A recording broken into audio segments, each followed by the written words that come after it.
Finalmente, o UFC anunciou as primeiras lutas de 2026. No primeiro evento também do contrato da Paramount, ele também anunciou o main event do UFC 325, que vai acontecer na semana seguinte do 324. Mas as escolhas dos dois primeiros eventos principais foram bem estranhas e bem contestáveis, e a gente vai destrinchar um pouquinho isso, e se você puder já deixar seu like, pega seu café e bora pro vídeo. Bom, queria focar aqui em três lutas, tá? A primeira luta do Paddy Pimblett contra o Justin Gaethje, também a da Amanda Nunes contra a Kayla Harrison, e depois a gente vai falar do Diego Lopes contra o Volkanovski. Então, primeiro que a própria escolha do UFC de ser cinturão interino para abrir um novo contrato já é estranha. Isso deve ter acontecido por falta de opção mesmo, porque por lógica, o único campeão que estaria disponível para lutar seria o Topuria. O restante ou tá machucado, ou vai ter lutado agora em dezembro ou novembro, que não daria tanto tempo de camping para poder se preparar pela luta de cinturão. Até aí, ok de entender. O principal problema é o casamento de luta. A gente vai ter disputando o cinturão alguém que não enfrentou nenhum top 10 e teve o caminho mais fácil para uma disputa de título na história do peso leve. E ainda vai chegar na disputa contra o adversário mais vencível possível ali entre os principais candidatos. Gente, o Paddy Pimblett ganhou do Tony Ferguson, do Bobby Green e do Michael Chandler e foi para uma disputa de cinturão. Os três já muito longe do auge deles, né? Muito mais perto da aposentadoria do que do auge. O lado esportivo do Pimblett não justifica uma disputa de cinturão, mas o lado comercial aqui falou mais alto, porque ele tem muito engajamento, então ele foi escolhido. Por outro lado, a gente tem o Justin Gaethje, que venceu o Fiziev, vindo de 2 derrotas e quase 2 anos de inatividade, e também vai disputar o cinturão. Ele sempre entrega luta boa, mas mesmo assim ganhar do Fiziev nessas condições não deveria credenciar ele para uma disputa de título. Sim, eu sei o que você está pensando, mas então o que você sugere? Essa pode ser sua pergunta. Eu concordo que não daria pra casar uma luta completamente diferente, porque o Tsarukian, que é o primeiro do ranking na categoria, acabou de lutar, então ele não poderia lutar de novo agora em janeiro, certo?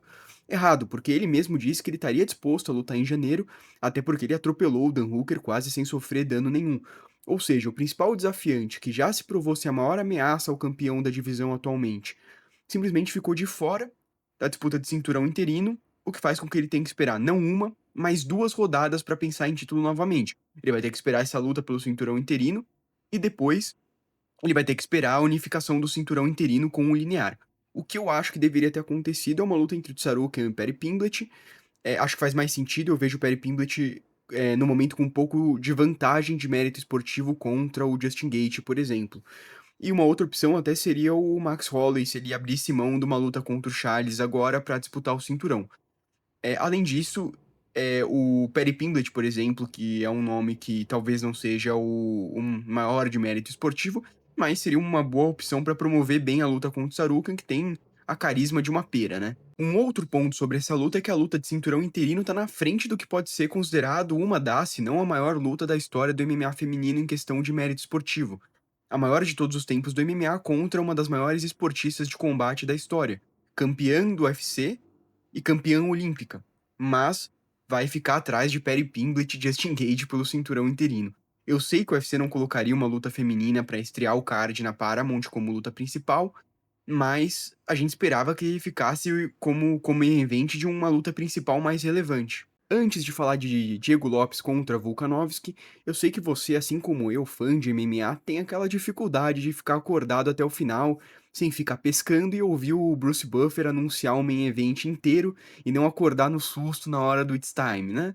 A gente precisa de um café pra isso, mas um café de qualidade, um café bom ainda mais quando tem aquela luta chata, amarrada, 2 horas da manhã de main event, né? A última coisa que você quer nessa hora é ser obrigado a tomar um café caro, ruim, igual a maior parte desses cafés populares de mercado, mas eu tenho aqui uma solução para você, tá? Troca esse café industrializado com torra alta, usada para esconder diversas impurezas que esse café traz, e no final você vai estar tomando ainda um café com um monte de coisa que não é exatamente café, né? Tem galho, tem coisa que eles queimam tudo, o café ainda fica amargo, você precisa comer açúcar com um pouco de café para conseguir tomar aquilo. Aqui na descrição eu vou deixar pra você uma recomendação de café especial que eu tomo, tá?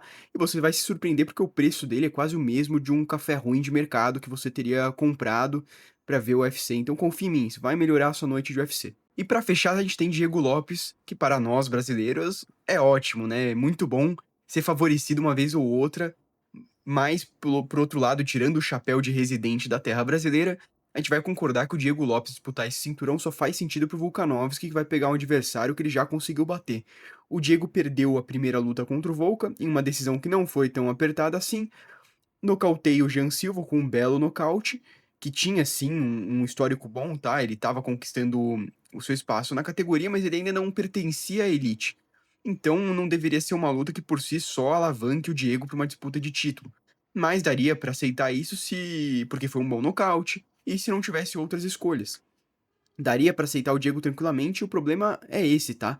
Existem outras escolhas. Lerone Murphy, invicto, 9 vitórias seguidas no UFC, número 4 do ranking, vindo de um nocaute muito parecido com o do Diego, com uma cotovelada giratória. E além dele, a gente tem o Movistar Evloev, número 1 do ranking, também invicto, e com 9 vitórias consecutivas no UFC, e com algo a mais, ele já ganhou do Diego. Eu vou ser honesto com vocês, tá? Como brasileiro é fácil ficar cego e comemorar o Diego no cinturão, mas se eu tirar meu chapéu de fã e colocar o chapéu de um analista imparcial, a realidade é outra. E se você gostou do vídeo, deixa seu like, o hypar no vídeo também se você estiver vendo pelo celular, se inscreve no canal. Segunda-feira sai mais um episódio do podcast pra você conferir e com certeza a gente vai falar dessas lutas e do nosso campeão Alexandre Pantoja que vai lutar contra o Joshua Van no UFC 323.